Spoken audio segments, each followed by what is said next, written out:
अब आते हैं कि अगर ये तरीके गलत हैं तो फिर सही तरीका क्या है? तो उस सही तरीके की जांच परख के लिए भी हमने 7 पॉइंट रखे हैं। जैसे अभी हमने 7 पॉइंट बयान किए हैं, इसी तरह हमने 7 पॉइंट रखे हैं सही तरीके बताने के लिए।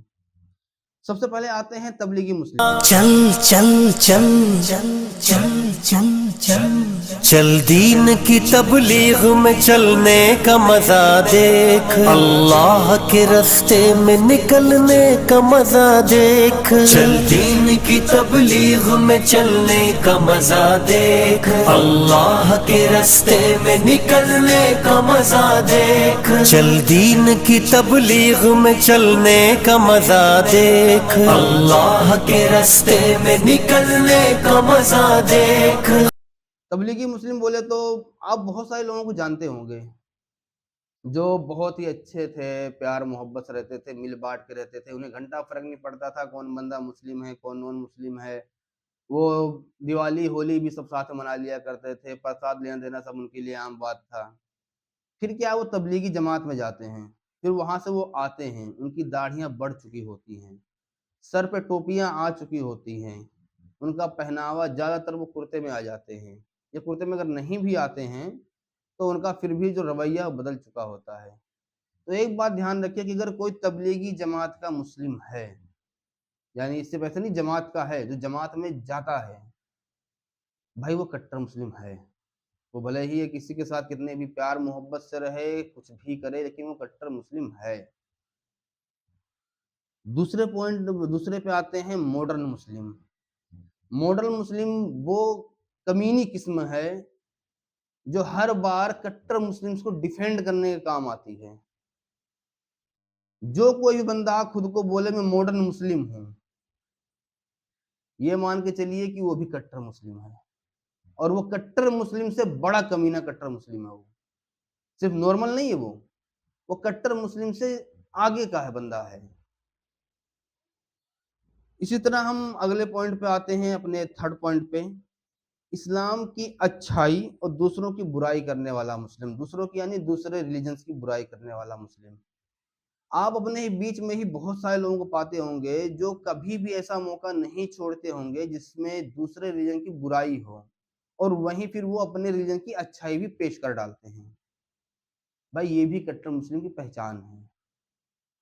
कहीं बात आई कि देखिए जी हिंदुओं में तो चिता को जलाया जाता है, फिर वही बंदा बोलता है, कोई मुस्लिम होता है, आपको लगता है बहुत अच्छा बंदा है, वो बोलता है कि अरे ये तो नॉन मुस्लिमों का ये अजीब जाहिलाना सिस्टम है, ये हिंदुओं का।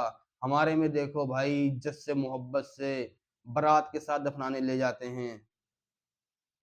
तो कोई भी बंदा जो भले ही भाईचारे के साथ रहता हो, अगर अगर वो दूसरे रिलीजन्स की बुराई करने का मौका नहीं गवाता और साथ ही साथ अपने रिलीजन की तबलीग यानी अपने इस्लाम की तबलीग करने का मौका भी नहीं गवाता है, भाई वो भी कट्टर मुस्लिम की पहचान है। ये चीजें हैं जो मैं पॉइंट्स बता रहा हूँ। अभी 3 पॉइंट्स हुए हैं। अभी इन पॉइंट्स को आप ध्यान से और गौर से सुनिएगा, ये बहुत काम आएंगे। शायद इससे बहुत सारे लोग बच जाएंगे, शायद कोई कन्हैया कुमार ना बने, शायद और भी बहुत सारे वाक़ये हैं जिनके मुझे नाम तक याद नहीं आ रहे हैं। इस तरह ना हो, मिसाल के तौर पे जैसे वो आई थिंक बहराइच में या सीतापुर में जो मामला हुआ था, वो बंदे ने जाके 2 बच्चों को कत्ल कर दिया था। शायद इस तरह की वारदातें ना हों। अच्छा, इसमें जो ये दूसरे रिलीजन्स की बुराई वाले में एक चीज़ और आती है कि अगर कोई बंदा है जो दूसरे रिलीजन्स की भी बुराई करता है, अपने इस्लाम की भी बुराई करता है, भाई वो पहली बात तो मुस्लिम ही नहीं रहा, वो एक मुस्लिम हो चुका है। वो चाहे उसमें एथीस्ट हो, एग्नोस्टिक हो, किसी और रिलीजन को एक्सेप्ट कर लिया हो, कुछ भी हो सकता है, कम से कम मुस्लिम तो नहीं रहा। जो दूसरे रिलीजन्स की भी बुराई करे और अपने रिलीजन्स की भी। और ये एक बात ध्यान रखिएगा, यहाँ बात रिलीजन की जा रही, ना कि लोगों की, कि वो जी राम ने 4 जो कुत्ते को जूता फेंक के मार दिया तो कोई दिक्कत नहीं, हमारे में भी वो जो रहमान वो भी बहुत कमीना, वो भी उसने भी कुत्ते को जूता फेंक के मारा था, ऐसा नहीं। जो इस्लामिक सिस्टम है उसकी बात को लेके मैं बात कर रहा हूँ। तो अगर जो दोनों की ही बुराई कर रहा है, वो तो फिर भी वो एथीस्ट है, एग्नोस्टिक है, वो किसी की जान के लिए खतरा नहीं बनेगा वो। किसी की जान के लिए खतरा नहीं बनने वाला वो कट्टर मुस्लिम नहीं है। चलिए हम चलते हैं अपने चौथे पॉइंट पे। उसका हीरो कौन है, यानी किसी मुस्लिम का हीरो कौन है, ये दर्शाता है कि वो बंदा कट्टर मुस्लिम है या न्यूट्रल मुस्लिम है। मिसाल के तौर पे आपने देखा होगा कि हम अगर मुगलों की ही बात पकड़ लें, उसमें अकबर भी है, बाबर भी है, शाहजहां वगैरह, जहांगीर वगैरह बहुत सारे हैं, ठीक है।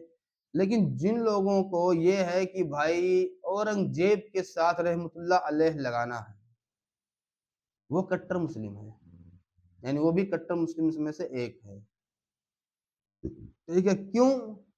क्योंकि भाई तुम्हारे नजदीक अकबर भी, लेकिन अकबर ने, हो सकता है मुझे नहीं हिस्ट्री की इतनी नॉलेज नहीं है, लेकिन मुस्लिम्स के नजदीक अकबर ने इतनी कत्लो-गारत नहीं मचाई, तो इसलिए वो हमारा हीरो नहीं हो सकता।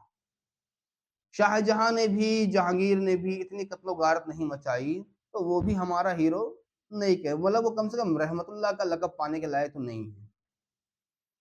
तो ये मोहम्मद बिन कासिम को रहमतुल्लाह अलैह बोलना, औरंगजेब को रहमतुल्लाह अलैह बोलना, यानी वो किसको अपना हीरो मानता है, ये भी दर्शाता है कि सामने वाला कट्टर मुस्लिम है या न्यूट्रल मुस्लिम है।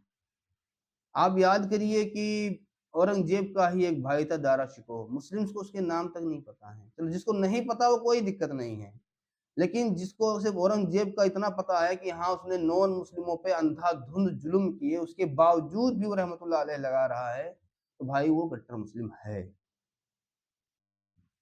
ठीक है जी, चलते हम अपने 5वें पॉइंट पे, देशभक्ति। उसकी देशभक्ति किस देश के लिए है, ये भी आपको देखना पड़ेगा। यानी एक बंदा है जो इंडिया में पैदा हुआ, इंडिया का खा रहा है, लेकिन गाना कहाँ का गा रहा है, पाकिस्तान का। गाना कहाँ का गा रहा है, ईरान का। गाना कहाँ का गा रहा है, सऊदी का। इसमें अगर एक बार को ये बात भी हो कि हाँ वो बंदा पहले नंबर पे इंडिया को रखता है, उसके बाद वो चाहे ईरान को रखे चाहे सऊदी को रखे, तो भी चलने भर का है, ठीक है। यहाँ ये पैदा हुआ है, इसलिए ये इसको नंबर 1 पर रख रहा है कि हाँ भाई सबसे पहले जो मेरी प्रायोरिटी है, जो मेरी देशभक्ति है, वो मेरी इस देश के लिए यानी इंडिया के लिए है, ठीक है। उसके बाद चलो चूंकि मेरा मजहब जहाँ से शुरू हुआ है या जहाँ मेरे मजहबी लोग ताकत में हैं, ठीक ठाक से रूल कर रहे हैं, उनके नज़दीक ठीक ठाक से रूल कर रहे हैं, तो उसको भी मैं पसंद करता हूँ, चलेगा।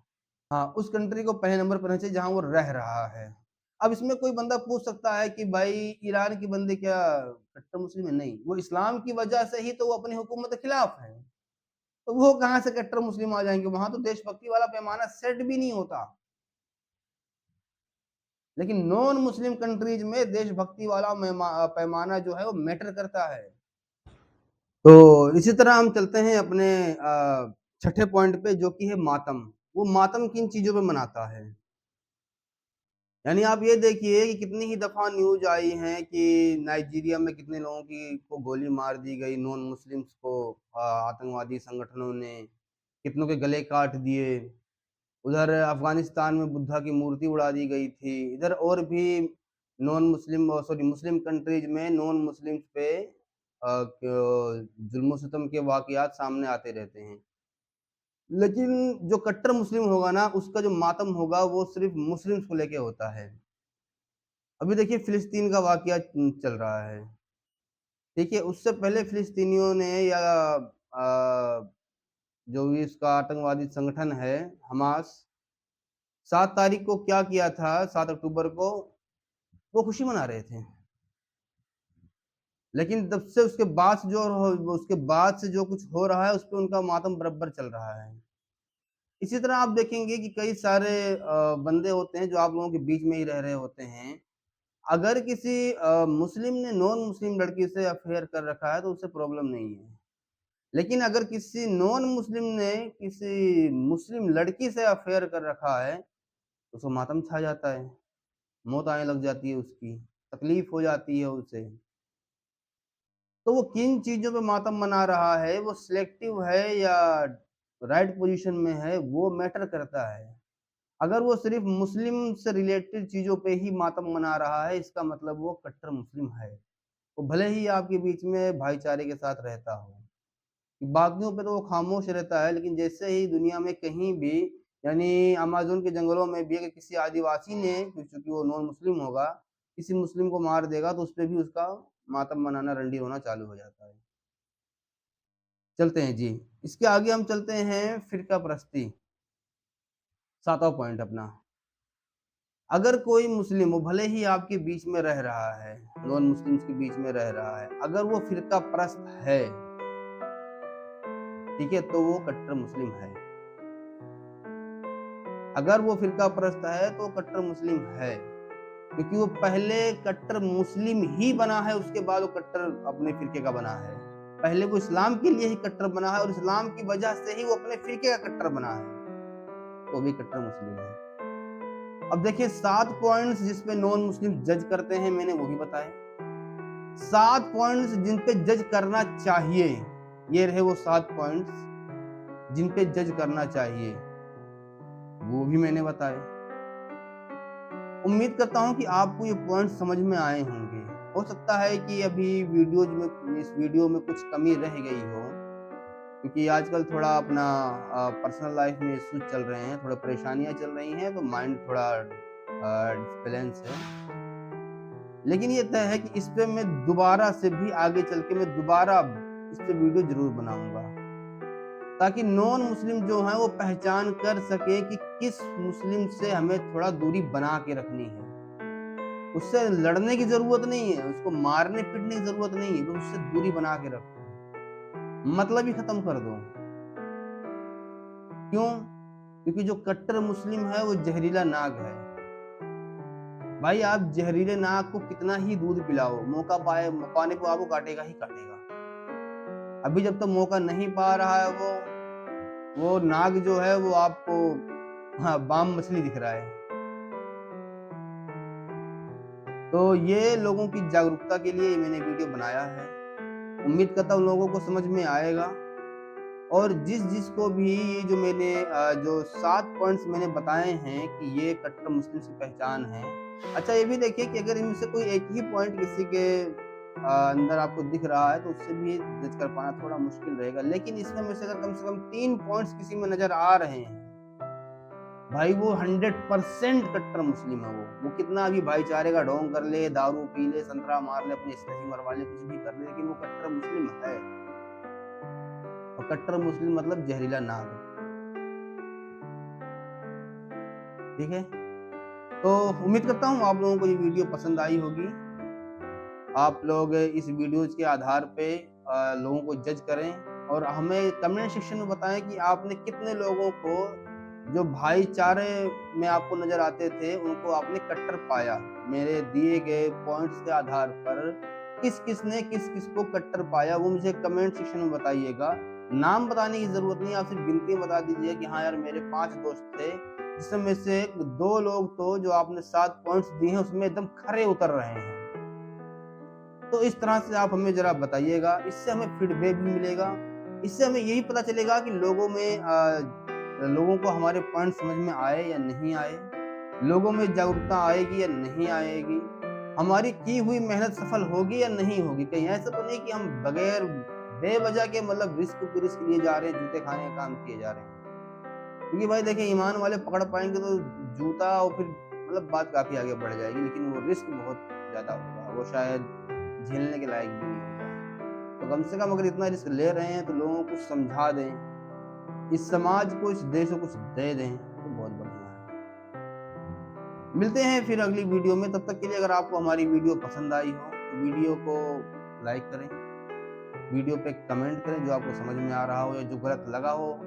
हमें अगर हमारी कुछ गलतियां हैं तो उसका भी फीडबैक हमें दीजिए ताकि उसको हम सुधार सकें। और वीडियो को आप शेयर भी करें अगर आपको पसंद में आ रही है। अगर आपको हमारा काम भी पसंद आ रहा है ये कि हाँ हमें इस तरह करते रहना चाहिए, तो आप हमें फाइनेंशियल सपोर्ट भी कर सकते हैं, क्योंकि फाइनेंशियल सपोर्ट भी जरूरी होता है। भाई देखिए जो इंसान अगर मान लो कि वो हमेशा काम में ही लगा रहेगा तो वो ये सब चीजें नहीं कर सकता, तो वो भी थोड़ा जरूरी रहता है फाइनेंशियल सपोर्ट भी। ठीक है, मिलते हैं फिर किसी वीडियो में। तब तक के लिए खुदा हाफिज, जय हिंद, वंदे मातरम।